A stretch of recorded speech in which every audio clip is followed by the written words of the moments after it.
வணக்கம் நண்பர்களே. முருகப்பெருமானை வழிபடக்கூடிய பக்தர்கள் அவரை வழிபடுவதற்கு பல்வேறு விதமான பதிகங்கள் இந்த முருகப்பெருமானுடைய பக்தர்கள் கிட்ட இருக்கிறத நம்ம பார்க்கிறோம். பல பதிகங்கள் இருக்கிறது. கந்த சஷ்டி கவசம், கந்த குரு கவசம், கந்தர் அலங்காரம், வேல்மாறல், திருப்புகழ், வேல் விருத்தம், மயில் விருத்தம், இப்படி பல நூல்கள் இந்த முருகப்பெருமானை வழிபடுவதற்காக பல்வேறு முன்னோர்களால் நமக்கு எழுதி கொடுக்கப்பட்டிருக்கிறது. இது அத்தனையிலையுமே மிகவும் பிரபலமாக எல்லா பக்தர்களிட்டையுமே எளிமையாக கிடைக்கக்கூடியதாகவும் எல்லா பக்தர்களும் அனுதினமும் படிக்கக்கூடியதாகவும் இருக்கப்படக்கூடியது கந்தர் சஷ்டி கவசம். இந்த கந்தர் சஷ்டி கவசத்தினுடைய பெருமைகள் சொல்லி அடங்காது.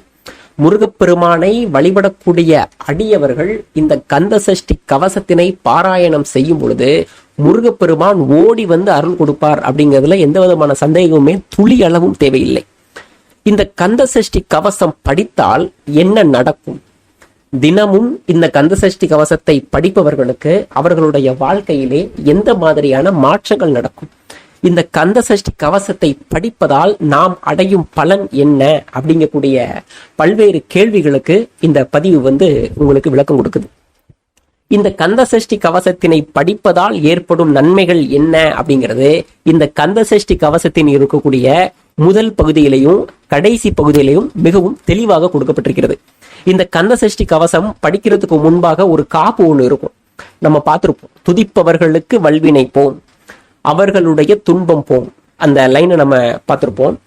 துதிப்போருக்கு வல்வினை போம், துன்பம் போம், நெஞ்சில் பதிப்போருக்கு செல்வம் பழித்து கரித்தோங்கும், நிஷ்டையும் கைகூடும் நிமலனருள் கந்தர் சஷ்டி கவசந்தனை அமரர் இடர்தீர அவமரம் புரிந்த குமரனடி நெஞ்சே குறி. இதிலேயே பாலதேவராய சுவாமிகள் பாதி விஷயத்தை சொல்லிட்டார். துதிப்பவர்களுக்கு அவர்களுடைய வல்வினை போகும். எதை துதிப்பவர்களுக்கு? இந்த கந்த சஷ்டி கவசத்தினை துதிப்பவர்களுக்கு அவர்களுடைய வல்வினை போகும். பொதுவாக நாம இந்த வாழ்க்கையில அனுபவிக்கக்கூடிய நன்மை தீமை எல்லாத்திற்குமே காரணமாக இருக்கக்கூடியது நாம் முற்பிறவிலேயே செஞ்ச நன்மை தீமைகளுக்கு ஏற்பதான் இந்த வாழ்க்கையிலே நடக்கிறது அப்படின்னு பார்க்கிறோம் நம்ம. அப்போ இந்த கந்தர் சஷ்டி கவசத்தினை நாம் பாராயணம் பண்ணும் பொழுது நம்மளுடைய வல்வினை போகும். அடுத்தது துன்பம் போம், நம்முடைய துன்பங்கள் போகும். நெஞ்சில் பதிப்போருக்கு செல்வம் பழித்து கரித்தோங்கும். நெஞ்சில் இந்த கந்த சஷ்டி கவசத்தினை மனப்பாடமாக தங்களுடைய நெஞ்சிலே பதித்து வைத்திருப்பவர்களுக்கு செல்வம் கதித்தோங்கும். நிஷ்டையும், எல்லா செல்வங்களும், எல்லா நிம்மதிகளும், எல்லா வகையான மகிழ்ச்சிகளும் இவர்களுக்கு கிடைக்கும் அப்படிங்கிறது முதல் பாதியில சொல்றார். அப்புறம் நமக்கு அடுத்த ஒரு சந்தேகம், இந்த கந்த சஷ்டி கவசத்தினை எப்படி படிக்கணும், எப்படி படிச்சா என்ன நடக்கும் அப்படின்னு அடுத்த ஒரு கேள்வி வரும் பொழுது அதற்கு இந்த கந்த சஷ்டி கவசத்தினுடைய இறுதி பகுதியிலேயே இந்த கந்த சஷ்டி கவசத்தினை இயற்றிய பாலதேவராய சுவாமிகள் விளக்கம் கொடுக்கிறார். இந்த கந்த சஷ்டி கவசத்துல பாருங்க, பாலன் தேவராயன் பகர்ந்ததை காலையில் மாலையில் கருத்துடன் நாளும் ஆசாரத்துடன் அங்கம் துளக்கி நேசமுடன் ஒரு நினைவதுவாகி.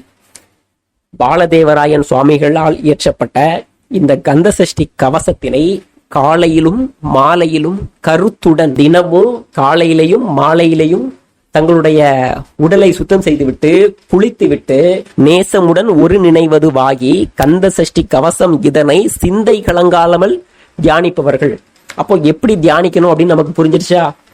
காலையிலும் மாலையிலும் உடலை சுத்தம் செய்துவிட்டு குளித்துவிட்டு ஒரு நினைவாக முருகப்பெருமான் முன்னாடி இருந்து இந்த கந்த சஷ்டி கவசத்தினை சிந்தை கலங்காது தியானிக்க வேண்டும்.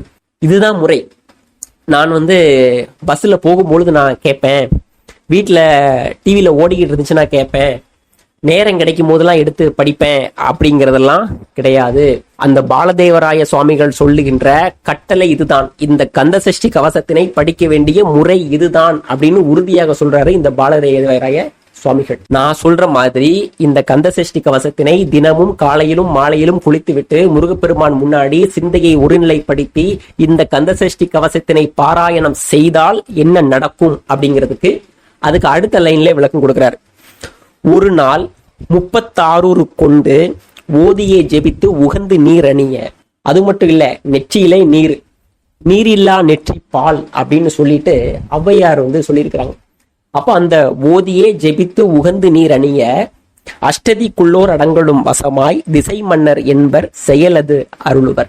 மாற்றலர் எல்லாம் வந்து வணங்குவர், நவகோள் மகிழ்ந்து நன்மை அளித்திடும். எல்லாமே என்ன என்ன கிடைக்குமோ அது அத்தனையுமே இதுல விளக்கம் கொடுத்துட்டார். இந்த அஷ்ட திக்கு பாலகர்கள் அப்படின்னு சொல்லக்கூடிய அஷ்ட திக்கு திசைகளும் நமக்கு நன்மையை கொடுக்கும். நவகோள் மகிழ்ந்து நன்மை அளித்திடும். இந்த நவகோள்களை வைத்துதான் நம்மளுடைய வாழ்க்கையே இயங்கி கொண்டிருக்கிறது அப்படிங்கிறத நம்ம கேள்விப்பட்டிருப்போம். நாம் செய்த நல்வினை தீவினைகளுக்கு ஏற்ப இந்த நவகோள்கள் நமக்கு நன்மையையோ தீமையையோ வழங்கும் அப்படின்னு சொல்லப்பட்டிருக்கிறது. அப்போ முருகப்பெருமானினுடைய அனுகிரகம் பெற்ற இந்த கந்த சஷ்டி கவசத்தினை நாம் தொடர்ந்து காலையிலும் மாலையிலும் பாராயணம் செய்யும் பொழுது நவகோள்கள் மகிழ்ந்து நமக்கு நன்மையை கொடுக்கும். நவகோள்கள் மகிழ்ந்து நமக்கு நன்மையை கொடுக்கும் அப்படின்னு சொல்லிட்டாலே வேற எந்த பிரச்சனையுமே கிடையாது. ஏன்னா நமக்கு கெடுதல் அப்படின்னு ஒண்ணு நடந்ததுன்னா அது கிரகங்கள் சரியில்லாத நேரங்கள்ல மட்டும்தான் நமக்கு கெடுதல் நடக்கும். அதனால அந்த நவ கிரகங்கள் நமக்கு வசமாயிடுச்சு அப்படின்னா வேறு எந்த விதமான பிரச்சனைகளுக்குமே அந்த இடத்துல வழியே இல்லை. எந்த நாளும் அவர்களுடைய வாழ்க்கையிலே குறைவு என்பதே இருக்காது அப்படின்னு உறுதியாக சொல்றாரு இந்த பாலதேவராய சுவாமிகள். அப்போ கந்த சஷ்டி கவசத்தினை படிப்பவர்களுக்கு இந்த மாதிரியான பல்வேறு நலன்கள் கிடைக்கும் என்று பாலதேவராய சுவாமிகள் சொல்றதை கேட்கிறோம்.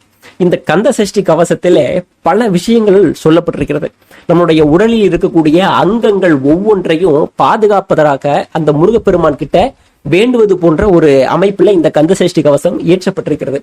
இப்ப மனிதனாக பிறந்தவர்கள் எல்லோருமே அனுதினமும் ஏதோ ஒரு வகையில சின்ன சின்ன பாவங்களை நாம செய்து வந்திருக்கிறோம் அப்படிங்கிறது உண்மை. தெரிந்தோ தெரியாமலோ பல்வேறு விதமான பாவங்களை நம்ம பண்றோம். அப்ப அந்த பாவங்களுக்கு ஏற்ப நமக்கு தண்டனை கிடைக்கும் அப்படிங்கிறது உண்மை, அதுல மாற்று கருத்து இல்லை. ஆனால் அதனையும் இந்த இடத்திலே பாலதேவராய சுவாமிகள் முருகப்பெருமான் கிட்ட மன்றாடுறதை நம்ம கேட்கிறோம். எத்தனை குறைகள், எத்தனை பிழைகள், எத்தனை அடியேன் எத்தனை செய்தாலும் பெற்றவன் நீ குரு, பொறுப்பது உன் கடன் அப்படின்னு முருகப்பெருமான் கிட்ட பாலதேவராய சுவாமிகள் வென்றார். அப்ப எப்படிப்பட்ட ஒரு லைன் பாருங்க. எத்தனை குறைகளாக இருக்கட்டும், எத்தனை பிழைவுகளாக இருக்கட்டும், எத்தனை பாவங்களாக இருக்கட்டும், எத்தனை பாவங்களை குறைகளை பிழைகளை நான் செய்தாலும் எனக்கு பிறப்பு கொடுத்தது நீதானே, நீதானே என்னை பெற்றவன். அப்போ பிள்ளைகள் செய்யக்கூடிய அந்த பாவங்களை பொறுப்பது பெற்றோர்களுடைய கடமை அல்லவா? அந்த பாவங்களை எல்லாம் பொறுத்து என்னை காத்திருச்சிக்க வேண்டியது உன்னுடைய கடமை அல்லவா அப்படின்னு சொல்லிட்டு ஒரு தந்தையினுடைய இடத்திலே வைத்து இந்த முருகப்பெருமானை வேண்டுவது போல இந்த கந்தசஷ்டி கவசம் இருக்கிறது. அப்ப எப்படிப்பட்ட ஒரு விஷயங்கள்லாம் இந்த கந்தசஷ்டி கவசத்துல இருக்குது அப்படிங்கிறத நாம பார்க்கிறோம். தொடர்ந்து இந்த கந்தசஷ்டி கவசம் மற்றும் முருகப்பெருமானை பற்றிய பல்வேறு தகவல்களை நாம தொடர்ந்து நம்மளுடைய பதிவிலை பார்க்கலாம். நன்றி.